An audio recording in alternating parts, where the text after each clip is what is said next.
Friend, last lecture में हम exercise 6.1 के सम नंबर 1 to 11 सॉल्व कर चुके थे। अब सम नंबर 12 से आगे आज स्टार्ट करते हैं। The radius of an air bubble is increasing at the rate of 1/2 centimetre per second. At what rate is the volume of the bubble increasing when the radius is 1 centimeter? So let radius of a bubble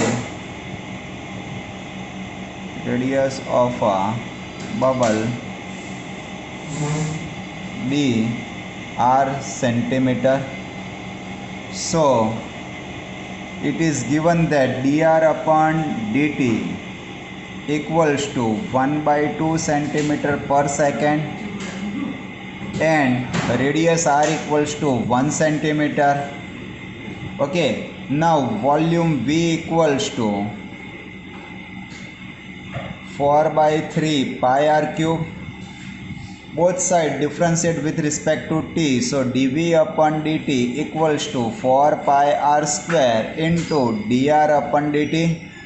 Now put r equals to 1, so 4 pi into 1 square is 1, dr by dt is 1/2, that is equals to 2 pi semi cube per second.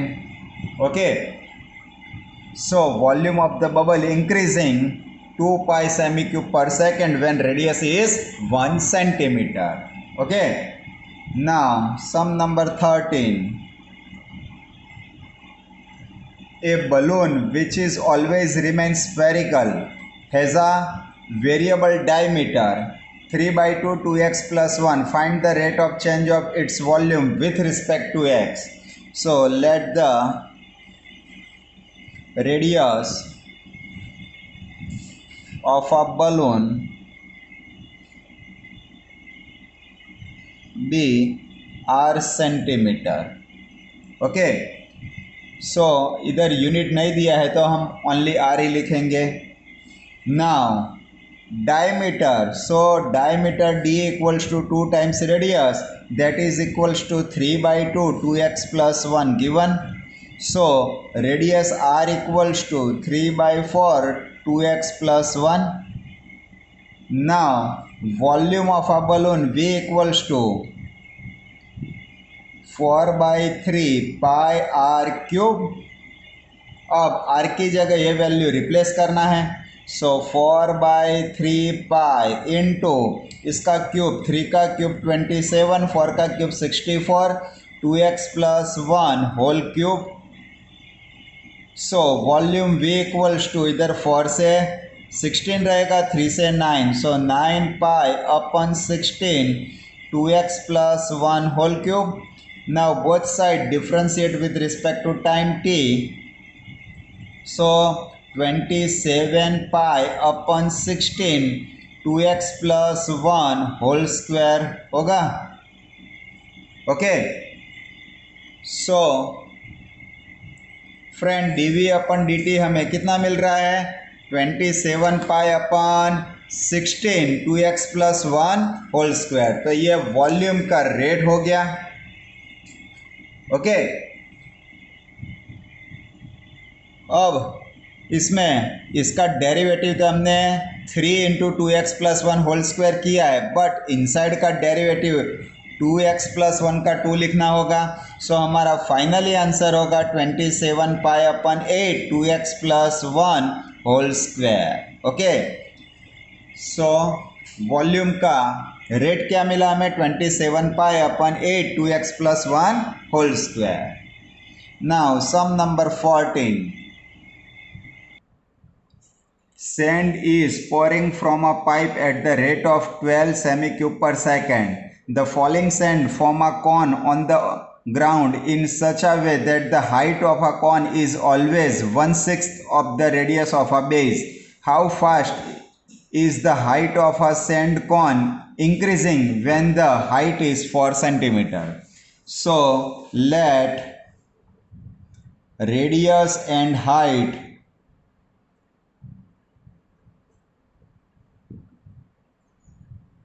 of a cone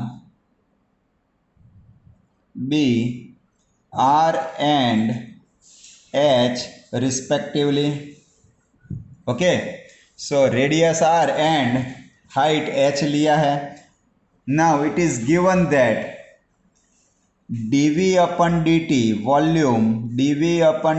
volume का rate है 12 cm cube पर second. फिर height h equals to 4 centimetre given and height of a cone h is always 1/6 of the radius of a base, so 1/6 into r होगा. Okay, अब हमें dh upon dt find करना है. क्या find करना है friend? dh upon dt. So इधर से r इक्वल्स टू 6h मिलेगा. Now volume of a cone, so volume of a cone क्या होगा फ्रेंड? आपको अंडरस्टैंड ही होगा, आप 10th में पढ़ के आए हो. Okay, 1/3 pi R square H होगा इतना. अब dh अपन dt फाइंड करना है, तो इधर से हमें r रिमूव करना होगा. तो r की वैल्यू 6h इधर रिप्लेस करेंगे, तो pi upon 3h into R square means 36h square. So finally 12 pi h cube होगा. अब dv upon dt equals to 36 pi h square dh upon dt होगा. dh अपन dt हमें find करना है, इसका आंसर 12 गिवन है. ये 36 pi h square that is 16 into dh upon dt. सो dh upon dt equals to 12 upon 36 pi into 16 होगा. सो 1/48 पाई answer मिल रहा है हमें. ओके, और उसका यूनिट होगा centimetre per second. So rate of height is increasing 1/48 pi centimetre per second. Now some number 15.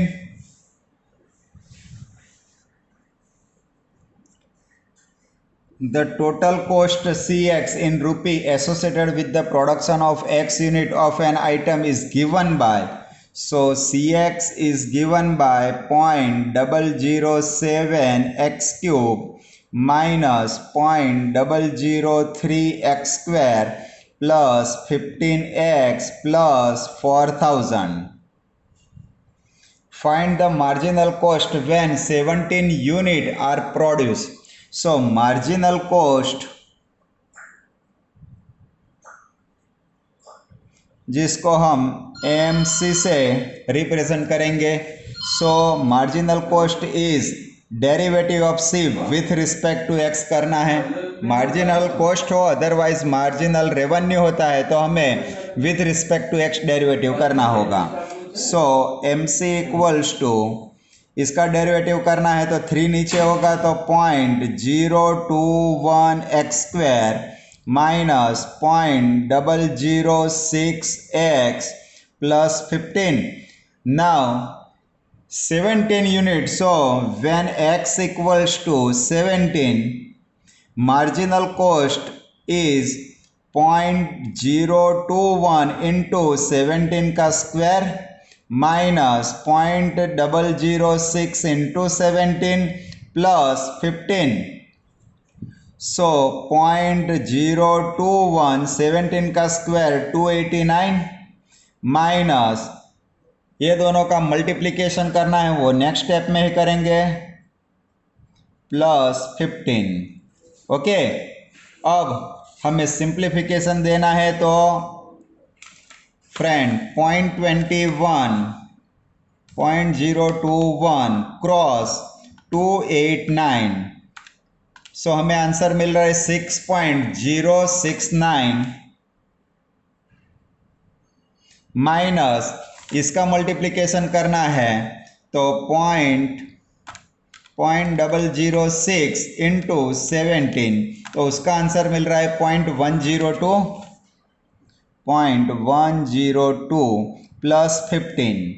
अब ये दोनों एडिशन वाली टर्म का 21.069 माइनस 0.102, so 21.069 माइनस 0.102, तो फाइनल है 20.967 आंसर मिल रहा है हमें।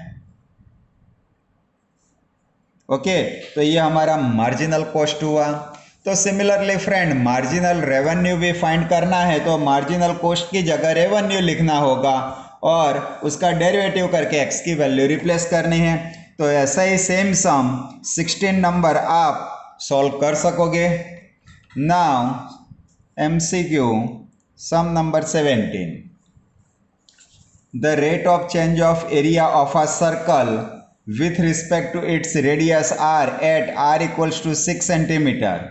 So radius r equals to 6 centimeter given है, ओके 6 सेमी। अब area of circle, area of a circle a equals to pi r square, okay with respect to इस रेडियस, सो एरिया का डेरिवेटिव करना है with respect to radius, so इसका answer होगा 2 pi R, but R equals to 6 given है, तो answer क्या मिलेगा 12 pi. Okay, so option B is right answer. And finally sum number 18, the total revenue in rupee received from a sale of x unit of a product is given by rx 3x square plus 36x plus 5. Now marginal revenue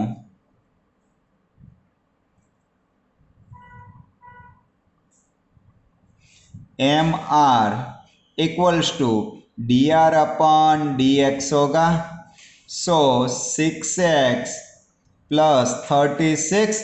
Now when x equals to 15 given है, okay x equals to क्या given है 15, so marginal revenue 6 into 15 plus 36, so 90 plus 36 that is 126, so option D right होगा।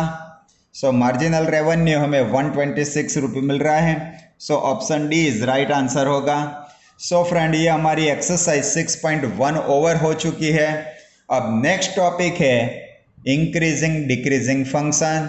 सो हमने 11th में trigo में increasing decreasing function की definition देखी थी, वो अगेन देखनी है, और बाय थियरम इंक्रीजिंग डिक्रीजिंग क्या होगा वो भी देखना है। सो फ्रेंड, इंक्रीजिंग डिक्रीजिंग और strictly increasing strictly decreasing function की हमें डेफिनेशन देखनी है। तो late IBN open interval contain in the domain of a real valued function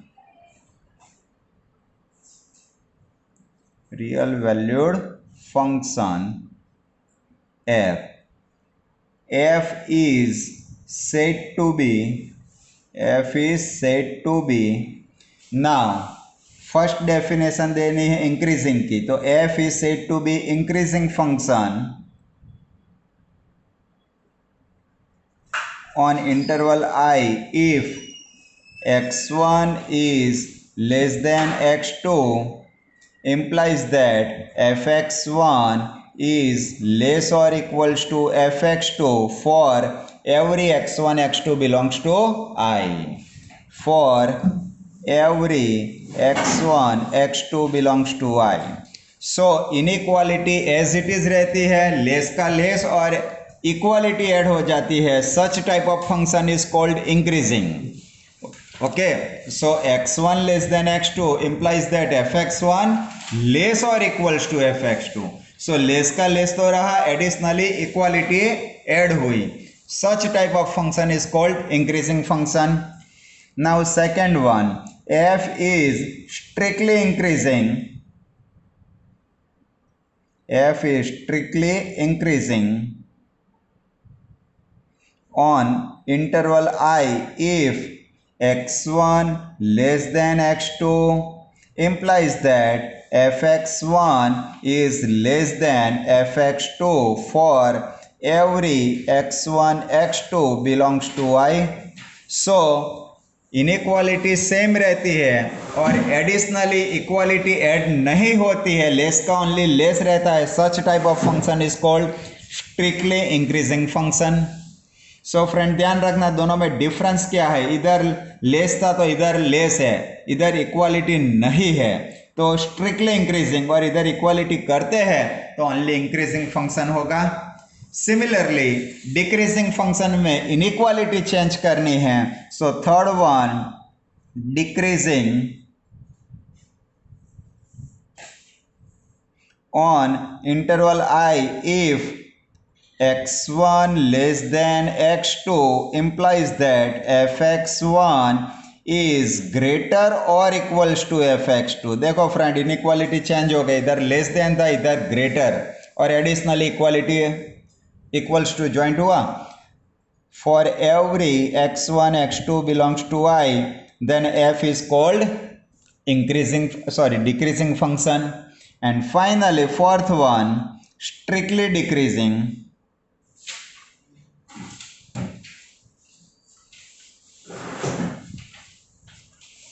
on interval I if x1 less than x2 implies that fx1 is only greater than fx2 for every x1 x2 belongs to I then f is called strictly decreasing function. So friend less than का greater than हुआ और additionally equality joint हुई तो इसको हम decreasing बोलेंगे. Less than का only greater than होता है तो स्ट्रिक्टली डिक्रीजिंग बोलेंगे. सो डिक्रीजिंग में इनइक्वालिटी चेंज करनी है, लेस होता है तो ग्रेटर करना है और ग्रेटर होता है तो लेस करना है. तो ये definition of increasing decreasing function हुआ. अब बाय थियरम हमें ये देखना है कि इंक्रीजिंग डिक्रीजिंग फंक्शन कब होगा. So by theorem let F be continuous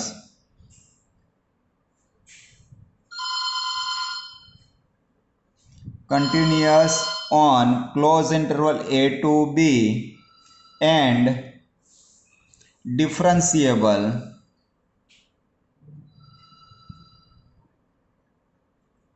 on the open interval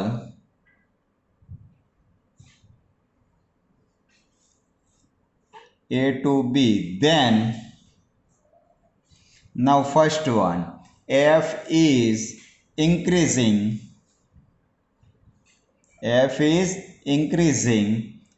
in closed interval a to b if f dash x derivative of f dash x greater than 0 for every x belongs to open interval a to b. x कहाँ होना चाहिए? Open interval a to b में, और open interval a to b की any value x के लिए f dash x greater than 0 होता है तो f इंक्रीजिंग होगा.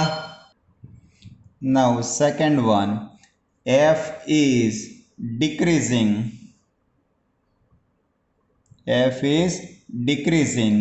in close interval a to b if f dash x is less than 0 for every x belongs to open interval a to b. So any value between open interval a to b f dash x is negative then f is decreasing on close interval a to b होगा. Similarly third one f is strictly increasing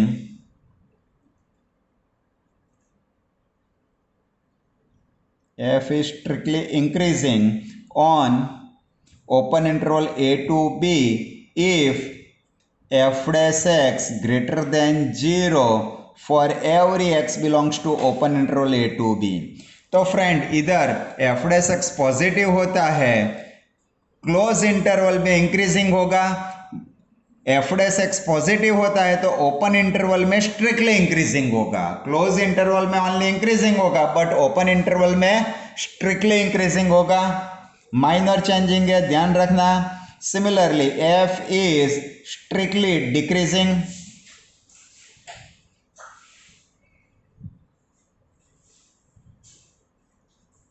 on open interval a to b if f dash x is less than 0 for every x belongs to open interval a to b. So friend, who understand f dash x positive है तो हम open interval पर strictly increasing बोलेंगे और close interval पर increasing बोलेंगे। Similarly F dash X negative है तो ओपन इंटरवल पर स्ट्रिक्टली डिक्रीजिंग बोलेंगे और close interval A to B पर ओनली डिक्रीजिंग फंक्शन ऐसा बोलेंगे। ओके, सो ये बाय थियरम हुआ और ये बाय डेफिनेशन हुआ। अब नेक्स्ट अपकमिंग एक्सरसाइज 6.2 आता है, तो उसमें इंक्रीजिंग डिक्रीजिंग फंक्शन का हमें यूज करना है। जनरली हम पहले ये थियरम से ही सॉल्व करेंगे, बट सब में ऐसा बोला है कि यूजिंग द डेफिनेशन, तो ये इसका यूज करेंगे। अदरवाइज हम ऑलवेज बाय थियरम से ही सम सॉल्व करेंगे। ओके, सो स्टार्ट करते हैं exercise 6.2। So exercise 6.2 sum number 1, show that the function given by fx equals to 3x plus 17 is strictly increasing on capital R.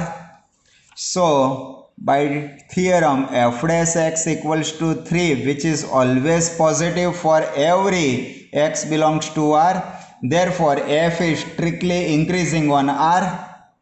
Therefore f is strictly increasing on real number R. Sum number 2, show that the function given by fx equals to e raised to 2x is strictly increasing on R. Similarly, derivative of f with respect to x e raised to 2x into power का derivative 2 होगा। अब ये exponential function है, exponential function always positive होगा, उसको 2 से multiply करते हैं तो ये भी पॉजिटिव होगा for every x belongs to R। Therefore f is strictly increasing on R होगा। Okay, now third one, show that the function given by fx equals to sin x is strictly increasing in open interval 0 to pi by 2 and strictly decreasing in open interval pi by 2 to pi. So derivative of f is cos x. Now in first case, if x lies on open interval 0 to pi by 2, so x lies on a first quadrant. In first quadrant cos x is positive, therefore f dash x is positive. Therefore f is strictly increasing, f is strictly increasing on open interval 0 to pi by 2. Similarly number 2 में if x lies on pi by 2 to pi, so x lies on second quadrant. In second quadrant cos function is negative, therefore f dash x is negative. So f is strictly decreasing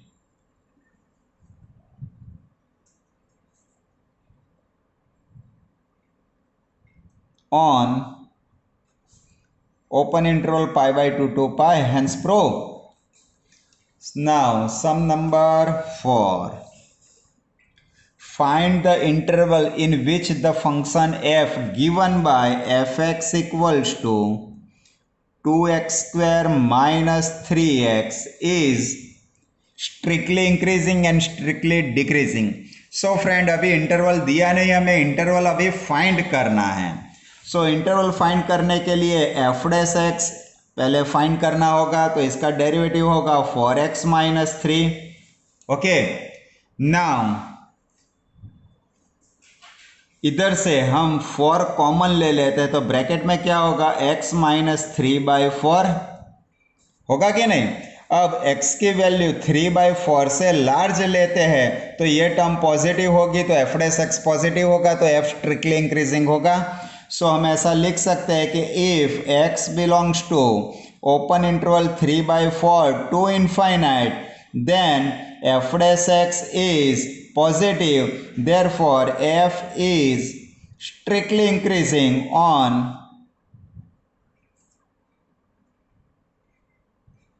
f is strictly increasing on open interval 3/4 to infinite.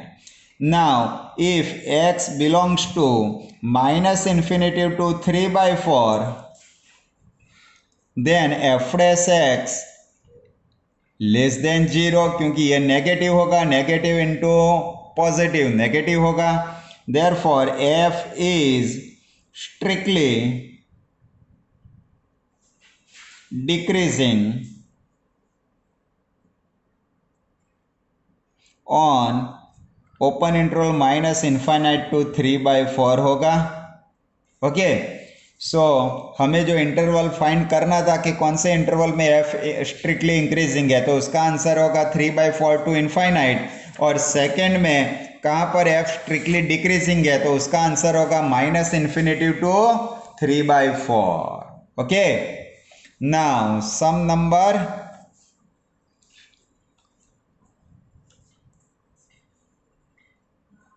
5 similarly है friend, but cubic equation है, तो देखते हैं f x equals to 2x cube minus 3x square minus 36x plus 7।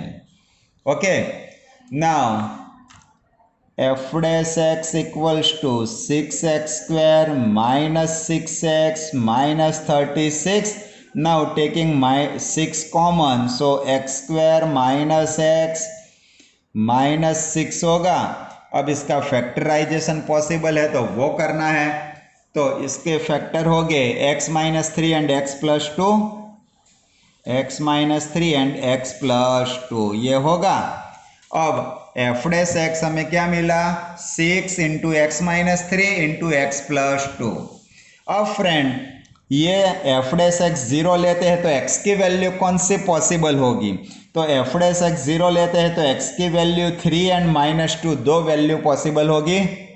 Okay, सो हमें real line पर ये दो value replace करनी है, -2 एंड +3।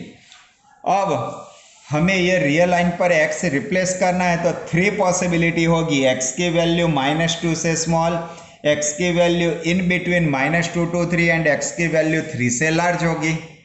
सो टोटल कितनी पॉसिबिलिटी होगी फ्रेंड, 3 पॉसिबिलिटी। ओके, तो 3 पॉसिबिलिटी में आंसर कैसे फाइंड करते हैं, तो ध्यान रखना टेबल बना के हम इजीली आंसर फाइंड करेंगे। सो टेबल में फर्स्ट कॉलम लिखनी हमें इंटरवल, क्या लिखना है, इंटरवल। फिर सेकंड में इधर साइन ऑफ x प्लस 2 लिखना है, फिर साइन ऑफ x माइनस 3 लिखना है, फिर sign of f dash x लिखना है, and finally nature of function, nature of function लिखना है। ओके, सो जितने फैक्टर इधर होते हैं वो सभी फैक्टर की इंडिविजुअल साइन डिसाइड करनी है, फाइनली एफ डैश एक्स की साइन डिसाइड करनी है, and finally nature of function हमें लिखना है। सो फ्रेंड टोटल 3 पॉसिबिलिटी होगी। पहली पॉसिबिलिटी में होगा -∞ टू -2 होगा, सेकेंड पॉसिबिलिटी क्या होगी, तो -2 टू +3 होगा, एंड फाइनली 3 टू इनफाइनाइट होगा। ओके, सो x की वैल्यू हम इधर लेते हैं तो x ये दोनों से स्मॉल है तो x प्लस 2 नेगेटिव होगा, x माइनस 3 नेगेटिव होगा, नेगेटिव इंटू पॉजिटिव, सो ये दोनों नेगेटिव नेगेटिव, तो एफ डैश एक्स पॉजिटिव होगा, तो f इज स्ट्रिक्टली इंक्रीजिंग होगा। अब फ्रेंड इंक्रीजिंग की साइन कर देता हूं अप एरो। ओके, सिमिलरली अब x इधर लेते हैं तो -2 से x large, it means x + 2 positive होगा, बट x 3 से स्मॉल है तो x - 3 नेगेटिव होगा। सो ये पॉजिटिव नेगेटिव इनटू पॉजिटिव, तो इधर हमें साइन लिखनी है पॉजिटिव नेगेटिव, तो इधर नेगेटिव होगा तो f इज स्ट्रिक्टली डिक्रीजिंग होगा। एंड फाइनली अब x इधर थिंकिंग करते हैं तो x दोनों से लार्ज है, तो x में से दोनों वैल्यू सब्ट्रैक्ट करते हैं तो ये दोनों फैक्टर पॉजिटिव होगा, 6 भी पॉजिटिव है। सो इधर positive positive positive, so f is strictly increasing होगा। अब फाइनली हमें आंसर क्या लिखना है, तो f is strictly increasing, f is strictly increasing on कौन से इंटरवल पर, तो दोनों फ्रेंड ये दोनों केसेस में f स्ट्रिक्टली इंक्रीजिंग होता है। तो -∞ to -2 यूनियन 3 to इनफाइनाइट होगा, and f is strictly decreasing,